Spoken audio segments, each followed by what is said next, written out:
ఈరోజు ఒక సుదినం. రాష్ట్ర ప్రజలందరూ కోరుకున్న అనాదిగా అటు రాయలసీమ ప్రాంత ప్రజలు కానీ, ఉత్తరాంధ్ర ప్రజలు కానీ, కోస్తాంధ్ర ప్రజలు కానీ, యావత్తు 13 జిల్లాల్లో ఉన్న రాష్ట్ర ప్రజలందరూ కూడా ఏదైతే అభివృద్ధి జరగాలని కోరుకుంటున్నారో, ఏ విధంగా అయితే జగన్మోహన్ రెడ్డి గారు ఆంధ్రప్రదేశ్ ముఖ్యమంత్రి కావాలని ఆనాడు సంవత్సరం కింద కోరుకొని ఆయన ముఖ్యమంత్రి చేసి ఆయన ద్వారా ఈ రాష్ట్రాన్ని అన్ని విధాలుగా అభివృద్ధి చేసుకుందామనే అనుకున్నారో, అది ఎన్ని అడ్డంకులు పెట్టినా, ఎన్ని దుష్టచర్యలు చేసినా, ఎన్నో దుర్మార్గపు ఆలోచనలు చేసినప్పటికీ కూడా ప్రజాకాంక్షతో, ప్రజా ఆలోచనతో శాసనసభలో పెట్టిన గౌరవ ముఖ్యమంత్రి జగన్మోహన్ రెడ్డి గారు శాసనసభలో ప్రవేశపెట్టిన తీర్మానం అధికార వికేంద్రీకరణ, 3 ప్రాంతాల్లో 3 రాజధానులు, ఉత్తరాంధ్ర ప్రాంతానికి ఎగ్జిక్యూటివ్ క్యాపిటల్గా, అలాగే అమరావతి కోస్తా ప్రాంతాన్ని అమరావతిని లెజిస్లేటివ్ క్యాపిటల్గా, అలాగే రాయలసీమ కర్నూలు ప్రాంతానికి జ్యుడిషియల్ క్యాపిటల్గా ఆ రోజు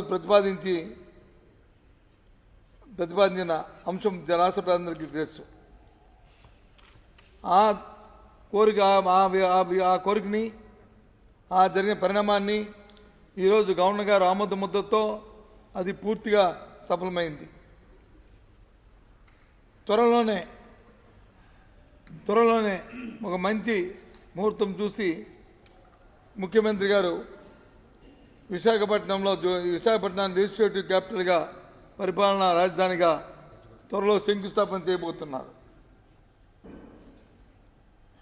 ఈ ప్రాంత ప్రజలందరికీ కూడా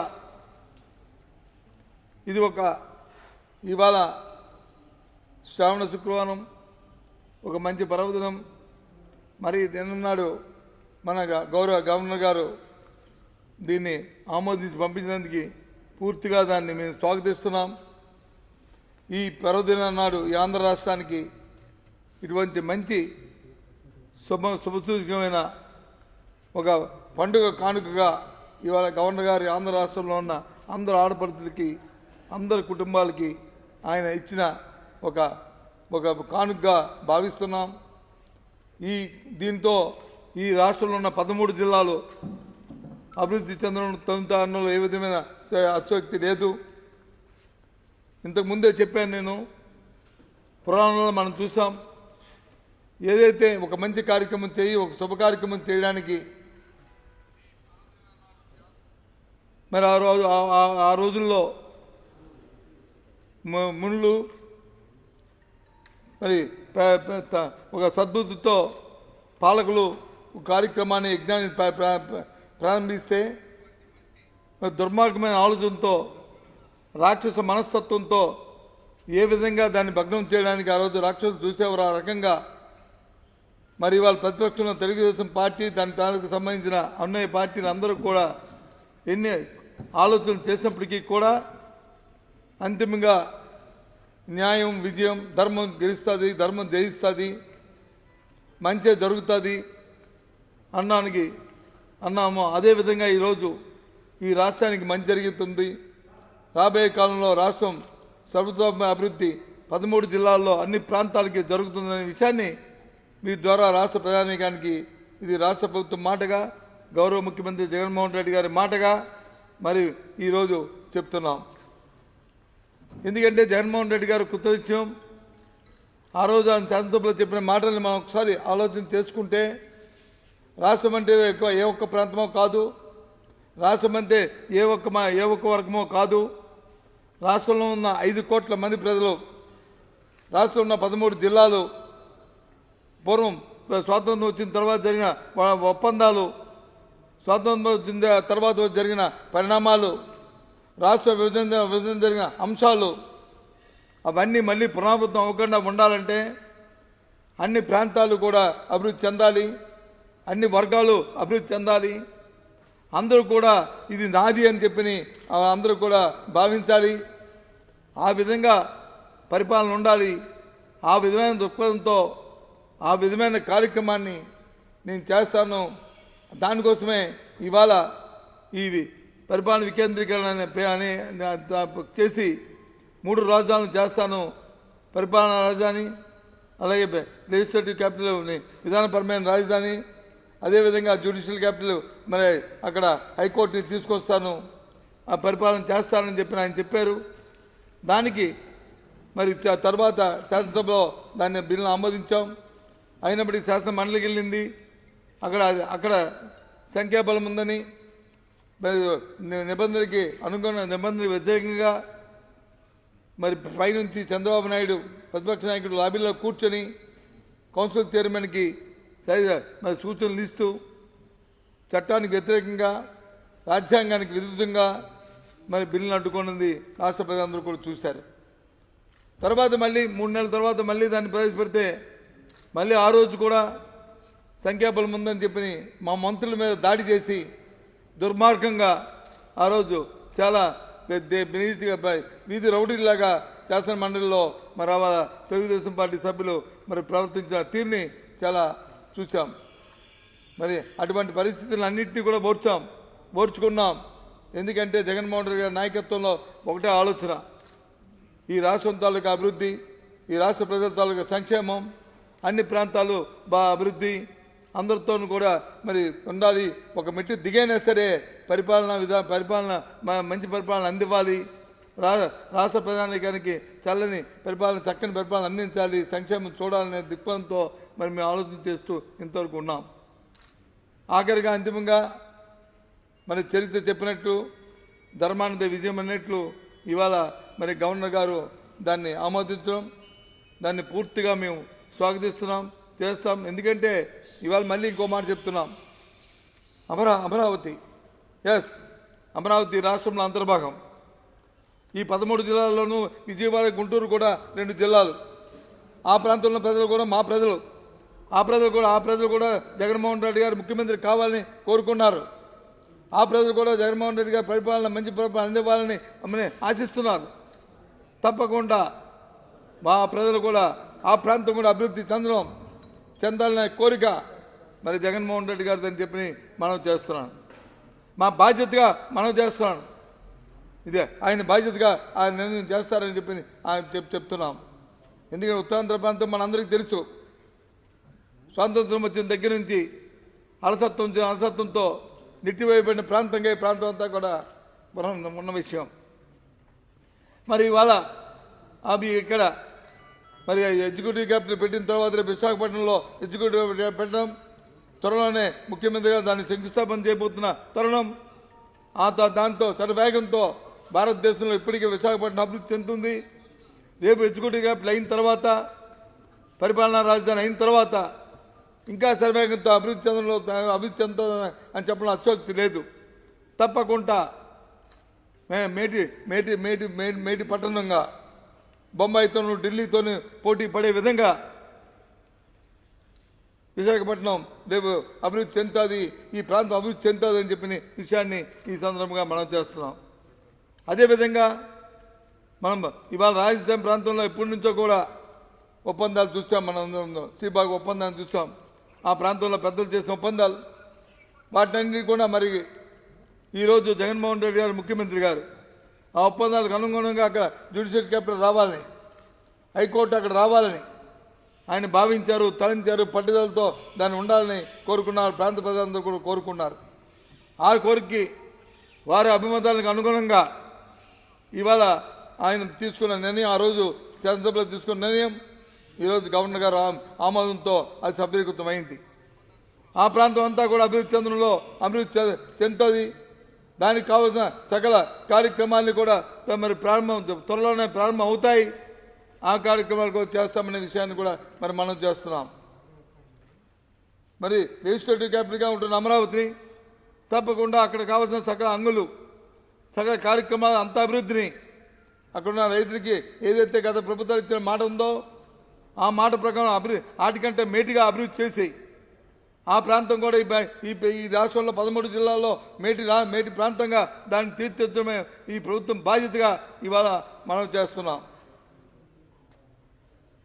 కాబట్టి ఇవాళ మరొక్కసారి మీ ద్వారా మరి గవర్నర్ గారు ఇవాళ చేసిన నిర్ణయాన్ని మరి ఇవాళ వైఎస్ఆర్సీ పార్టీ ముఖ్యంగా ఈ రాష్ట్రంలో మరి జగన్మోహన్ రెడ్డి నేతృత్వంలో ఉన్న మరి ప్రభుత్వం పూర్తిగా రాష్ట్ర ప్రజానికం తరపున దాన్ని స్వాగతిస్తూ మరి ఆయన ఈరోజు ఇవాళ ఈ పర్వదినం నాడు ఆయన ఈ ప్రాంత రాష్ట్ర ప్రజలకు ఇచ్చిన ఒక కానుకగా భావిస్తూ మరి వారికి కృతజ్ఞతలు తెలియజేసుకుంటున్నాం. త్వరలోనే ముఖ్యమంత్రి గారు ఈ విశాఖపట్నం ఎగ్జిక్యూటివ్ క్యాపిటల్కి శంకుస్థాపన చేయబోతున్నారు అనే విషయాన్ని కూడా తెలియజేస్తున్నాం. ఇప్పుడే మీకు చెప్పాను, అమరావతి అంటే ఈ రాష్ట్రంలో అంతర్భాగం. ఈ 13 జిల్లాల్లో అమరావతి, విశాఖపట్నం, విజయవాడ, గుంటూరు రెండు జిల్లాలు. ఆ ప్రాంత అభివృద్ధి ఈ ప్రభుత్వం తాలూకా బాధ్యత. ఏదైతే గత ప్రభుత్వంలో ఈ హామీ ఉందో, సేకరించిన భూములకు వచ్చి వాళ్ళకి తిరిగి అభివృద్ధి చేసిన ప్లాట్లు ఇస్తామని చెప్పారో, దానికి తగ్గ మౌలిక సదుపాయాలు కల్పిస్తామన్నామో, అక్కడ లెజిస్లేటివ్ క్యాపిటల్కి దాకా కావాల్సిన ప్రాంతంగా దానికి కావాల్సిన అభివృద్ధి ఏది చేస్తాం అన్నీ కూడా తూచా తప్పకుండా అన్నీ అభివృద్ధి చేస్తాం. ఆ ప్రాంతాన్ని కూడా ఒక ప్రత్యేకమైన ప్రాంతంగా అభివృద్ధి చెందిన ప్రాంతంగా తీర్చిదిద్దడానికి ప్రణాళికలు సిద్ధం చేశాం. అవి త్వరలోనే ప్రకటిస్తాం. వాటన్నింటినీ కూడా అభివృద్ధి చేస్తాము. ఆ ప్రకటన కూడా త్వరలో వస్తుందని చెప్పి మీకు మనం చేస్తున్నాను. ఏ ఒక్కరు కూడా సందేహం అక్కలేదు, ఏ ఒక్కరు కూడా సంకోచం పడక్కలేదు.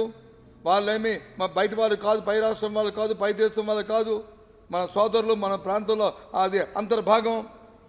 వారు మన సోదరులు అని చెప్పి మనం చేస్తాం. అదే దృక్పథంతో ఈ రోజు వరకు కూడా ఉన్నాం. ఇక ముందు కూడా అలాగే ఉంటాం. ఇంకా అభివృద్ధి చేస్తాం. ఇగో జగన్మోహన్ రెడ్డి గారు వచ్చారు, మా ప్రాంతం అభివృద్ధి చెందింది, మాకు ఈయన కాలంలోనే ఇది చెందిందని ఒక మంచి ఉద్దేశం, మంచి ఆలోచన వచ్చే విధంగా ఆ ప్రాంతాన్ని అభివృద్ధి చేస్తామని చెప్పి మీ ద్వారా మనం చేస్తున్నాం.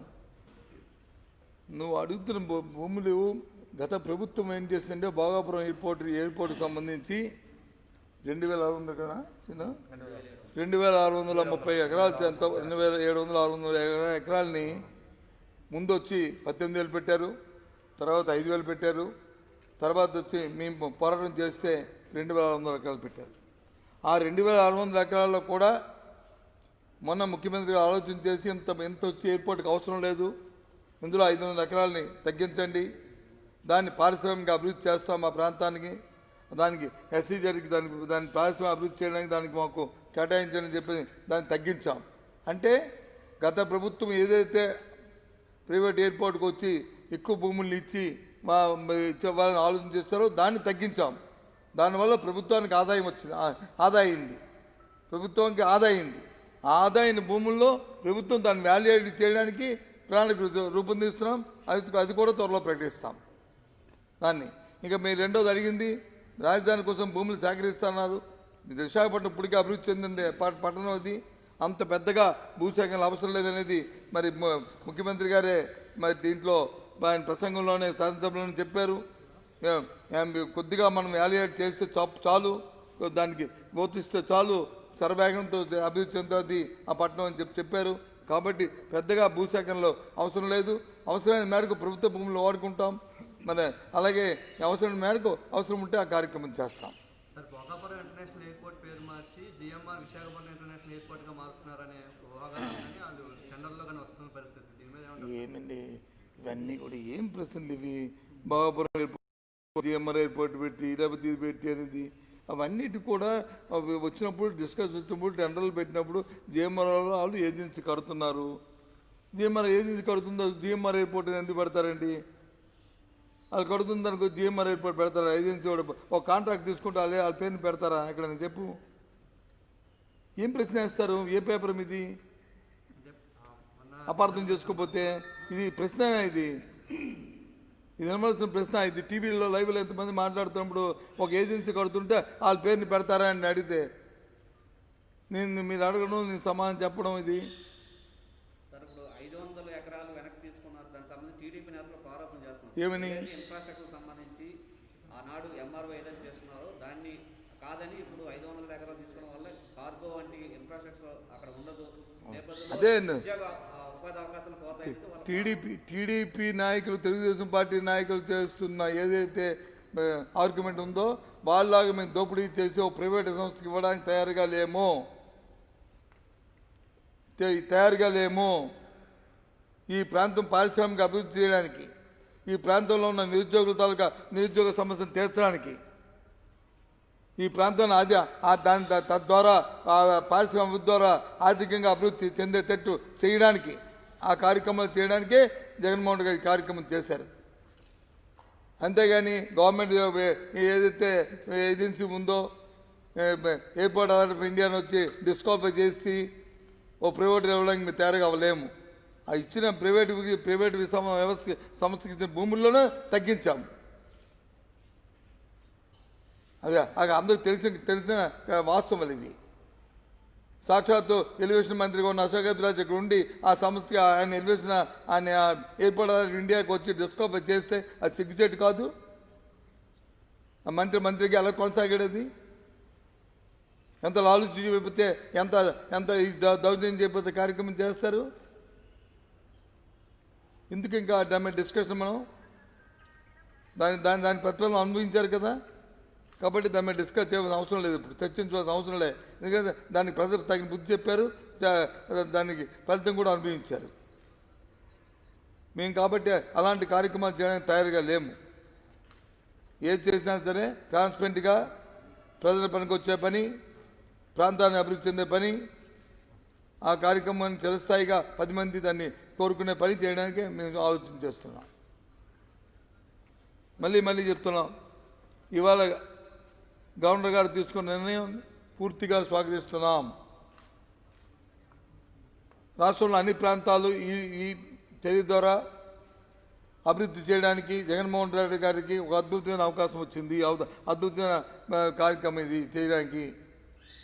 విశాఖపట్నం ఈ ఉత్తరాంధ్ర ప్రాంతం ఒక అద్భుతమైన అవకాశం వచ్చింది. త్వరలోనే ఇది శరవేగంతో అభివృద్ధి చెందే పరిస్థితులు వచ్చాయి. సైమల్టేనియస్గా అమరావతి ప్రాంతం ఏదైతే ఉందో, విజయవాడ, గుంటూరు ప్రాంతం కూడా మరి దీంతో పోటీగా అభివృద్ధి చెందే దిశగా ఇవాళ ఆలోచన చేస్తాం. ఎందుకు రాయలసీమ ప్రాంతం వెనుకబడిన మాట ఏదైతుందో అది తొలగించి అది కూడా అభివృద్ధి చెందిన జిల్లాలుగా యావత్తు కాంప్రహెన్సివ్గా చూసుకుంటే ఆంధ్రప్రదేశ్ భారతదేశంలో ఒక మేటి రాష్ట్రంగా ఉండాలనేది తపంతో ఇవాళ కార్యక్రమం చేయడానికి జగన్మోహన్ రెడ్డి గారి నేతృత్వంలో ఇవాళ వైఎస్ఆర్సీపీ పార్టీ ప్రభుత్వం ఇవాళ ఆలోచన కృతజ్ఞత ఉంది, చేస్తుంది. ఇచ్చిన ఈ అవకాశాన్ని సద్వినియోగం చేసుకుంటామని మీ ద్వారా మనం చేస్తూ, త్వరలోనే విశాఖపట్నంలో జ్యుడిషియల్ ఎగ్జిక్యూటివ్ క్యాపిటల్కి శంకుస్థాపన చేయబోతున్నామనే విషయాన్ని కూడా మరి చేస్తారు ముఖ్యమంత్రి గారిని మీ అందరికీ తెలియజేస్తున్నాం. ఏదండి దశలవారి ఏంటి? దశలవారి నాకు తెలియదు. మరి దశలవారి ఏంటి? మీరే చెప్తారు, దశలవారి చెప్తారు. నాకు దశలు తెలియవు. ఫేసిల్ మ్యాన్ నాకు తెలియదు. 3 క్యాపిటల్లు 3 ఒకేసారి వస్తాయి, కానీ దశలవారి ఎలాగ వస్తాయి? నిర్మాణాన్ని అంతే కదండి. ఇక్కడైతే నిర్మాణాలు అక్కలాగా మనం ఏరుకోరు నిర్మాణాలు చేయవలసిన అవసరం లే. విశాఖపట్నంలో ఇప్పుడు రెడీగా ఉండే పరిస్థితులే ఉన్నాయి అన్నీ. ఇమీడియట్ తర్వాత దాన్ని ఒకటిగా పర్మనెంట్ చేసుకోవడానికి అవకాశాలు తెచ్చుకోవాలి. టెంపరీకి కట్టాల కోసం 10,000 రూపాయలు స్క్వేర్ ఫుట్కి మా అమరావతిలో ఖర్చు పెట్టినంత అవసరం లే. మనకి ఇక్కడ ప్రజాధనాన్ని దుర్వినియోగం అవసరం లేదు, దోపిడీ చేయవలసిన అవసరం కూడా లే. ఇక్కడ విషయం మీకు కూడా తెలుసు కదా, మీరందరూ కూడా ఈ ప్రాంత ప్రజలే కదా, మీరందరూ కూడా. మన దగ్గరే 100 అడుగులు లోతుకి తవ్వక్కర్లేదు కదా. అందుకు ఓకేనా?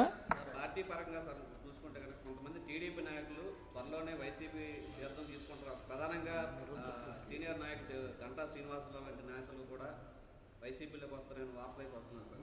దాని మీద కామెంట్ ఏంటి? పరిపాలన బాగుంటే, పార్టీ విధానాలు బాగుంటే పార్టీ ప్రజలకి ఈ పార్టీ 10 కాలాల పాటు ఉండాలని కోరుకుంటున్నప్పుడు ఇవాళ జగన్మోహన్ రెడ్డి గారి నేతృత్వంలోని మా పార్టీ రాష్ట్ర ప్రజలందరూ ఆమోదంతో పేదవాడికి వచ్చి ఇది నా సొంత, ఇది నా పార్టీ, ఇది జగన్మోహన్ రెడ్డి మా అన్న, మా తమ్ముడు, మా మామ అని చెప్పిన ఏ విధంగా అయితే తలుస్తున్నారో ఆయన నాయకత్వం కావాలని కోరుకుంటున్న ఈ నేపథ్యంలో ఎవరైనా సరే పార్టీలో రావడానికి వస్తారు. అందరూ కూడా రాజకీయాలు వద్దాం అనుకున్న వాళ్ళు, ప్రజాసేవ చేద్దాం అనుకున్న వాళ్ళు ఈ పార్టీలో అయితేనే సఫలీకృతం అవుతాం, ఈ పార్టీలో అయితేనే చేయడానికి అవకాశం ఉంటాయని కోరుకోవడంలో తప్పు కాదు. కాబట్టి వస్తుంటారు ఇవన్నీ ప్రక్రియ, పార్టీ రాజకీయాల్లో ఇవన్నీ కూడా జరుగుతుంటాయి. ఇవన్నీ కూడా దాన్ని ప్రత్యేకంగా మనం చూపెట్టకలే, ఇవాళ అది జరుగుతుంటుంది. అంటే స్థానికంగా మీ పార్టీ సంబంధించి కొంతమంది నేతలే అలాంటి నాయకులు రావడానికి సరే, ఎవరి అభిప్రాయం, పార్టీ విధానం ఒకటి, పార్టీ విధానంలో నిర్ణయాలు నాయకత్వాలు చేస్తాయి. ఆ నాయకత్వం చేసిన నిర్ణయానికి అందరూ కట్టుబడి ఉండవలసిందే, అందరూ కట్టుబడి దాన్ని అమలు జరపాల్సిందే. ఆ ప్రకారం పార్టీ ముందుకు పోతుంది. వ్యక్తిగత అభిప్రాయాలతో, వ్యక్తిగత కామెంట్లతో పార్టీకి సంబంధాలు లేవు. అది వారి వరకే. సార్, విజయనగరం జిల్లాకు సంబంధించి ఈ కరోనాకి సంబంధించి కేసులు హెవీగా ఉన్నాయి సార్. ఎవ్రీడే 200 నుంచి 400 వరకు కేసులు వస్తున్నాయి సార్. బట్ ఏంటంటే ఒక మానిటరింగ్ సిస్టమ్ అనేది కరెక్ట్గా లేదు సార్. ప్రజల్లో గందరగోళం ఉంది. కేసు వచ్చిన తర్వాత, పాజిటివ్ వచ్చిన తర్వాత వాళ్ళు ఎక్కడికి తీసుకెళ్ళాలి, ఏ ప్లేస్లో పెట్టాలి, అసలు దాని తర్వాత నుంచి వాళ్ళు ఫాలోఅప్ కానీ కనీసం ఈ రోజు కూడా రామభద్రపురంలో ఆఖరాగా వాళ్ళు తీసుకెళ్ళాలని చెప్పేసి వాళ్ళు ధర్నా కూడా. ఇప్పుడు ఒక విషయము, కోవిడ్ అనేది మన ఒక జిల్లాకో, మన ఒక విజయనగరంకో, లేకపోతే ఆంధ్ర రాష్ట్రానికో వచ్చింది కాదు. మొత్తం యావత్ ప్రపంచం, యావత్ దేశం అంతా కూడా ఇది ఎక్కడో చైనాలో పుట్టింది, ఈ మారుమూల ప్రాంతానికి కూడా వచ్చింది. రోజు కూడా టీవీలో చూస్తున్నాం. ఇవాళ ఆంధ్ర రాష్ట్ర ఈ ప్రభుత్వం జగన్మోహన్ రెడ్డి గారి నాయకత్వంలో ఎంతో దృఢసంకల్పంతో బాధ్యతగా ప్రతిరోజు ముఖ్యమంత్రిగా దీని మీద సమీక్షిస్తూ సూచనలు ఇస్తూ రాష్ట్రంలో ఎక్కడ, ఏ దేశంలో ఏ రాష్ట్రంలో చేయని టెస్టులు చేస్తూ, పరీక్షలు చేస్తూ వచ్చిన ఎవరైతే పాజిటివ్ ఎవరైతే ఉన్నారో ఆ పేషెంట్స్ అందరికీ తగిన బెడ్స్ని మన ఏర్పాట్లు, హాస్పిటల్ని చేస్తూ ఉన్నాం. ఈ నేపథ్యంలో మీరు అడుగుతుంది విజయనగరం జిల్లా గురించి అడుగుతున్నారు. విజయనగరం జిల్లాకు సంబంధించి ఇప్పటికే మొత్తం 7 హాస్పిటల్స్ని కోవిడ్ హాస్పిటల్స్గా మరి ఐడెంటిఫై చేయడం జరిగింది. అందులో 3 గవర్నమెంట్ హాస్పిటళ్ళు, 4 ప్రైవేట్ హాస్పిటల్, మొత్తం 1350 బెడ్స్ని మనం అందులో, అంటే ఎవరికి తీవ్రంగా ఎవరైతే ఉన్నారో సివియర్ ఉన్న పేషెంట్స్ కోసం 1350 బెడ్స్ని అక్కడ వచ్చి అరేంజ్ చేస్తాం. ఇంకో 650 బెడ్స్ని ఇంకో 2-3 రోజుల్లో పెంచుతున్నాం. మొత్తం వెరిసి 2000 బెడ్స్ వరకు కూడా మొత్తం వస్తుంది. అంటే ఎవరైతే ఆక్సిజన్ అవసరం వచ్చి కొంచెం సివియర్గా ఉండి ఇంకా ఇంకో డిసీజ్ ఎవరైతే ఉన్నాయో ఆ పేషెంట్ అందరి కోసం ఇవి కేటాయించడం జరిగింది. ఇక టెస్టింగ్ విషయానికి వస్తే 84,319 ఈ జిల్లాలో ఉన్న 24 లక్షల మంది జనాభాలో 84,319 మందికి ఇప్పటివరకు టెస్టులు చేశాం. అందులో 4,499 మందికి పాజిటివ్ కేసులుగా నిర్ధారించారు. అందులోనూ వాళ్ళందరినీ హాస్పిటల్లో చేర్చడం జరిగింది. అందులో ఇప్పటికే 1812 మంది డిశ్చార్జ్ అయిపోయారు. ఇంకా ట్రీట్మెంట్లో ఉన్నవాళ్ళు 2,623 మంది ఇంకా ట్రీట్మెంట్లో ఉన్నారు. ఏది ఈ 4,499లో. ఈ 2,623లో సుమారు 1350 మంది ఈ జిల్లాలో ఉన్నారు. ఇంకా కొందరు వచ్చి సీజన్లు కోవిడ్ ఫస్ట్ వస్తే దానికి వచ్చి ఇంకొక 3,000 బెడ్స్ వరకు కూడా పెట్టాము. దాంట్లో ఉన్నారు. దాంట్లో కలిపి ఈ మిగతా వాళ్ళందరూ కూడా ఉన్నారు. వీళ్ళందరూ కూడా మొత్తం ఆ 3,000 కూడా ఇప్పుడు 4,000 కెపాసిటీకి వాటి కూడా ఆ సిసిసి సెంటర్ని అంటే కోవిడ్ కేర్ సెంటర్స్ని వాటిని కూడా 4,000 బెడ్స్కి దాన్ని కూడా ఇంక్రీజ్ చేయబోతున్నాం, త్వరలో ఇంక్రీజ్ చేయబోతున్నాం. ఇవి అది కాకుండా ఇంకా హోమ్ లైసెన్స్లో ఉన్నవాళ్ళు వాళ్ళని ఇంట్లో పెట్టి వాళ్ళని అటు మా జిల్లా యంత్రాంగం, రెవెన్యూ యంత్రాంగం, అటు మెడికల్ డిపార్ట్మెంటు, ఇటు పోలీస్ యంత్రాంగం ముగ్గురు కూడా పర్యవేక్షిస్తున్న వాళ్ళు ఇంకో 3,000 మంది ఉన్నారు. అది కాకుండా ఇది జిల్లాలో ఉన్న మొత్తం స్వరూపం. మరి ఇప్పటికి మన ఈ జిల్లాలకు సంబంధించి ఈ 4,499 మంది ఏవైతే పాజిటివ్ వచ్చారో అందులో 24 మంది మరి కోవిడ్ ద్వారా చనిపోవడం అనేది ఇప్పటివరకు జిల్లాలో జరిగింది. 24 మంది చనిపోవడం అనేది ఇప్పటివరకు జరిగింది. ఈరోజు టెస్టులు చేస్తే 3,875 మంది టెస్ట్ చేస్తారు. ఇవాళ ఈరోజు ఒక్కరోజు నేను రోజు టెస్ట్ చేస్తే ఇవాళ వస్తాయి. మరి టెస్ట్ చేస్తే అందులో 388 మందికి అంటే 10%, 388 మందికి పాజిటివ్గా నిర్ధారణ అయింది. వాళ్ళందరూ కూడా బెడ్స్ అవన్నీ కూడా నిర్ధారిస్తున్నాం. ఇప్పుడే కలెక్టర్ గారుతో రివ్యూ చేస్తాం. అందరం కూడా చేస్తే వాళ్ళు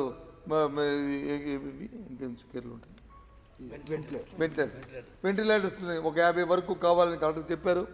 జిల్లా అధికారులు, రాష్ట్ర అధికారులతో వాళ్ళతో వెంటిలేటర్స్ మాట్లాడి 50 వెంటిలేటర్స్ అర్జెంటుగా మాకు జిల్లాకు కావాలని అడిగాము. రేపు లోపల అవి కూడా వస్తున్నాయి.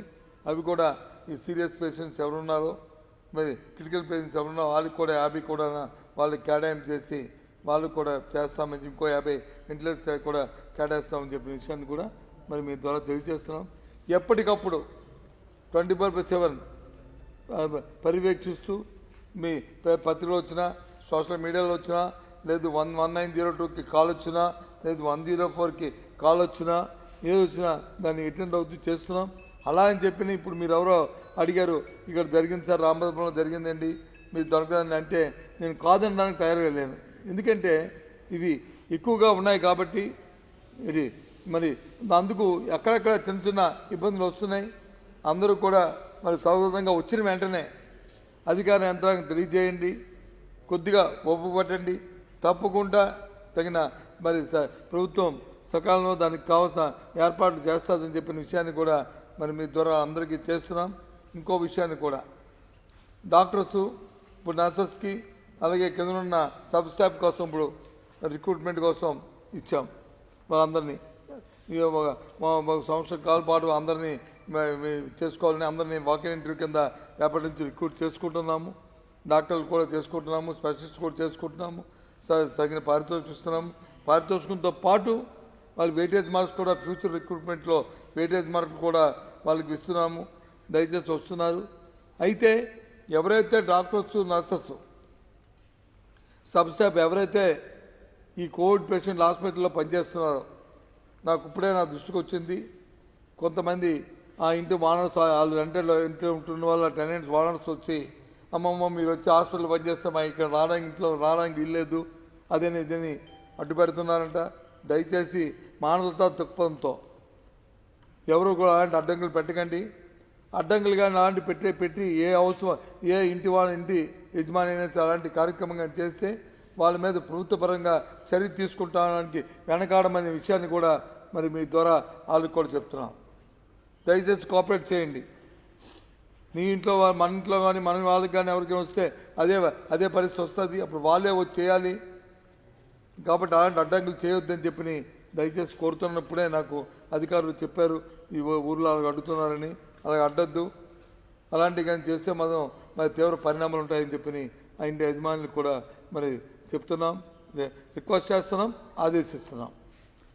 అది కాబట్టి కోవిడ్కి సంబంధించి మాత్రం ప్రభుత్వం చాలా సెన్సిటివ్గా, సీరియస్గా దీని మీద తీసుకుంది ఈ కార్యక్రమాన్ని మరి మనం చేస్తూ, ఏదైనప్పటికీ రాష్ట్రంలో ఇవాళ గవర్నర్ గారు తీసుకున్న నిర్ణయాన్ని పూర్తిగా స్వాగతిస్తూ త్వరలోనే మరి ఈ 3 క్యాపిటల్స్ ఏవైతే ఉన్నదో ఈ విశాఖపట్నం ఎగ్జిక్యూటివ్ క్యాపిటల్కి శంకుస్థాపన చేస్తామనే విషయాన్ని మనం చేస్తున్నాం. Hello, this is Renu Desai. Please subscribe to iDream. Subscribe iDream. Please subscribe iDream. Please subscribe to iDream. For more videos, subscribe iDream. Hi, this is Revati Chaudhary. For more videos, please subscribe iDream. For more videos, please subscribe iDream. మీరందరూ కూడా iDream ఛానల్ని subscribe చేయాలని కోరుకుంటున్నాను. I'm Sucharita, Home Minister of Andhra Pradesh. For more videos, subscribe iDreams.